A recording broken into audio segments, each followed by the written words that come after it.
Whenever a new Mario Kart game comes out, the community eventually figures out which Nitro courses end up being the fan favorites from that game, and which ones end up being kind of underwhelming.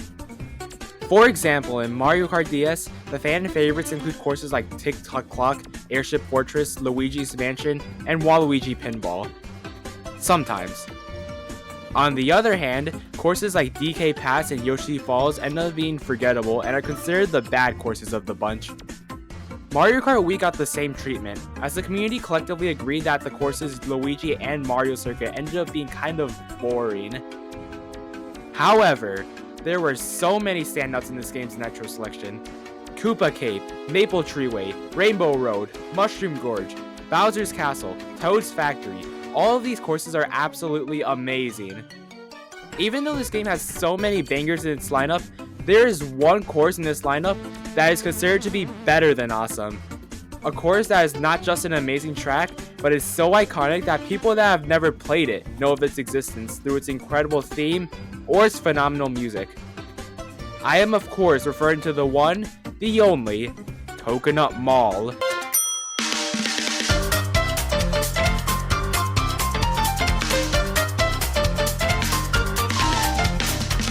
Coconut Mall is one of those courses unlike anything else.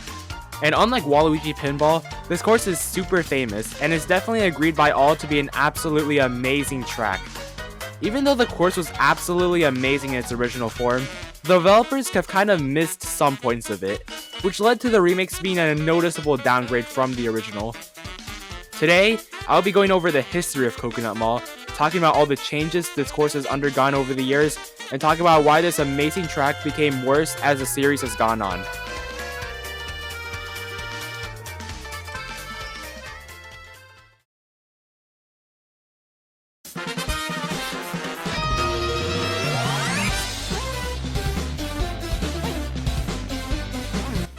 Like I said earlier, Coconut Mall debuted in the series in Mario Kart Wii and was the second course of the game's Flower Cup. The theme of this course is definitely a strong contender as one of the best themes in the entire series, taking place at a tropical shopping mall. This is an amazing theme, as no normal person would ever think that a shopping mall would be a good place for racing. And yet, the Mario Kart Wii developers ran with the idea, and a fantastic course was born. To see why this course is so good, let's go over the layout. The course starts off at the entrance of the mall, with the player going into the mall and having to make a decision. There are two escalators that go in opposite directions. One goes with you and one goes against you, and you have to figure out which one is the right one to take in order to not slow down. Not only does this fit the mall theme perfectly, but it's also an exciting way to start off the track. One quick note is that there is actually a pianta that points at the correct escalator, which I think is a cute detail. After that, there are 4 options you can take. You can either go to the left of the escalator, which has a boost pad, go down the escalator, or go right, which leads to another split path. You can just jump down, or if you have a mushroom, you can actually take a shortcut through a store, which is an amazing way to incorporate the theme into the track a bit more. All of these paths recombine after a right turn, with a fountain you can trick off of, and more escalators to choose between taking. There's then a 180-degree turn in a metallic hallway, which then leads you to another part of the mall, featuring a lot of trees and a fountain that you can use to trick off of. Considering that Mario Kart Wii was the game that introduced tricking to the series, I am glad that they showed off ways to trick off of ramps that stick to the theme of the track. Instead of shoving in ramps that don't fit in, instead they decided to use something that would fit the mall theme more, like a fountain. There are also boost panels on the side if you want to stay away from everyone else. There is then a 180-degree turn through another metallic hallway, which takes you to another split path. Both have a right turn, with the bottom having a tree that you can trick off of with items on it, while the top path has a lot of boost pads leading to a giant ramp with items on it. There was also a sign that says "Have a nice day," which is a cute detail that I'm glad was added.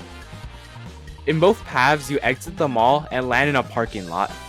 There's then a ramp with a right turn that leads to the main section of the parking lot. There are 3 cars lined up that both move left and right, with them dealing insane damage when hit. You could just stay as far away from them as possible, but there are also boost panels that encourage the player to go close to the cars. and after one more right turn, the track is now over. Overall, it's pretty easy to see why this course is such a fan favorite. Not only does it have an excellent theme, but it also pulls off that theme perfectly. It's also nice that this course was chosen to be one of the ones to return in the very next game, that being Mario Kart 7. But was it handled right? Well, let's go find out.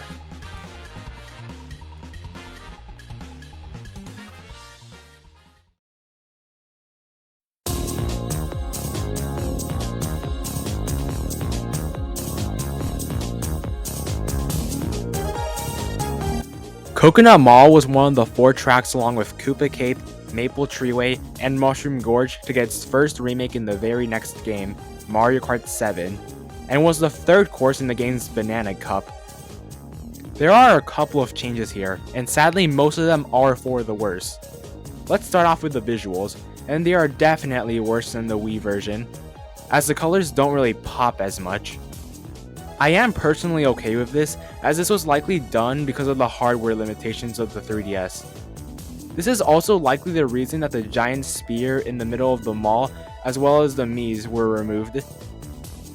One visual change I don't like is the fact that the escalators are now more easy to distinguish between. The charm of looking very closely in order to try to go up the correct escalator and not slow down is not as apparent anymore, and this leads to the overall difficulty level lowering. The escalators weren't the only thing to have their difficulty toned down, as the parking lot now only has 2 cars instead of 3, which removes some chaos from the end of the track. So, this course did not have the smoothest transition. Even though the changes made weren't as bad as the changes made in Koopa Cape, it is still sad to see an amazing course kind of neutered a bit. However, there is one change I am glad was added, and that is the glider segments. Now both paths, when exiting the mall, your glider comes out, and this was a nice change to add, as now you can more freely control yourself after the massive jump. I will note that the glider being on the bottom path is a bit redundant, as you don't get much airtime, but it is a pretty harmless change, so it is fine. I forgot to mention this earlier, but the song is an absolute bop, and thankfully 7's version sounds pretty much the same. Overall, this course is a mixed bag. Even though some of the things added were nice, the general difficulty nerf does make this version a downgrade over the original. Now let's go find out if Mario Kart 8's version of the track actually fixed any of these versions' problems.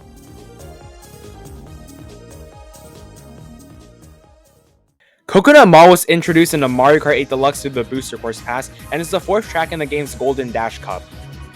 Long story short, this version is even worse than the 7 version. Before I break down all the negatives I have to say about this version of the track, I will start off by talking about all the positives, as this version does improve on some of the things that the 7 version failed at.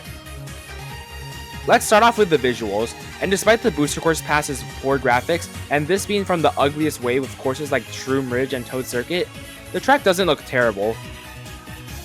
I'm not saying that it looks great by any means, as there are literally no textures on some of the walls, but there are some graphical changes that are present that are even better than even the Wii version of this track, most notably the metallic hallways.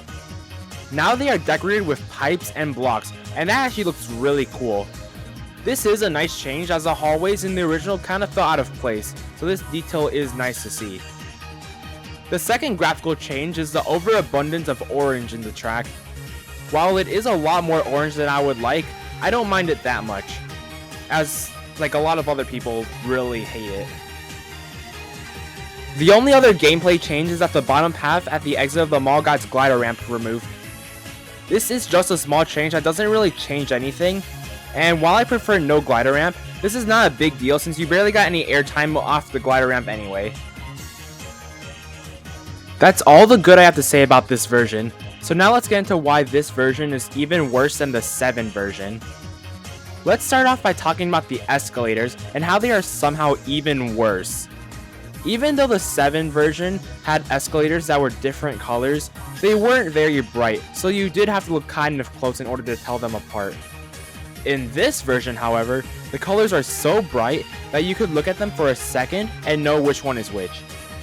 I already talked about why this change sucks earlier, so I won't say it again.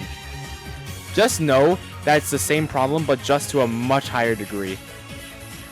But the reason why this version is easily the worst version of Coconut Mall is because of the parking lot.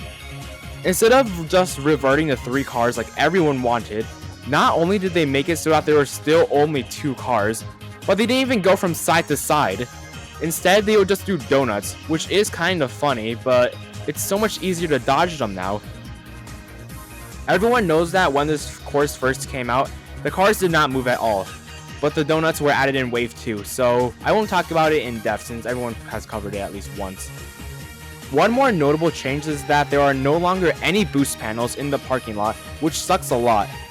The boost panel should have stayed, since they could have encouraged the player to go close to the cars, but no. Instead, the pattern is always just stay on the left and then stay on the right whenever you are in the parking lot. It is sad that this version of the track is so much worse than the Wii and 7 version, as Mario Kart 8 is the best-selling game in the series, so this is the version that most people will play when they play Coconut Mall. Wait, don't fade yet. I need to talk about something really quick.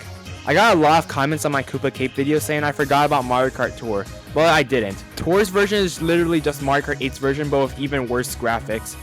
I'm going to clear up right now that I won't ever talk about Mario Kart Tour in any of my videos. Okay, let's get on to the ranking.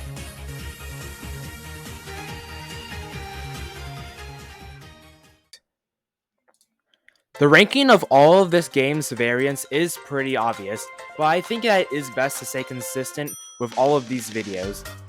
So here is my ranking of all the versions of Coconut Mall from worst to best. At number 3 is 8's version. The escalators are way too easy to distinguish between and the parking lot is completely messed up, making this the worst version of the track. At number 2 we have 7's version. Even though the parking lot is mostly intact and the escalators are kind of hard to distinguish between, this version isn't as good as the original. Speaking of the original, number 1 we have Wii's version.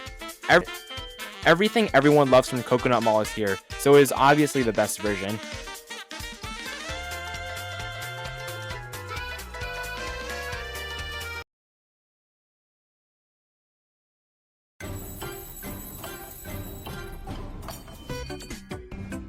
Coconut Mall is one of those courses that despite being one of the series' best, the course has fallen down to just being a good track and not the standout that it once was. I hope you enjoyed the video and look forward to the next video I will upload in the future. My next video is a very special one and I am assuming that it will be probably like 40 minutes, so look forward to that. Please like and subscribe if you haven't already, and I will see you guys on the racetrack.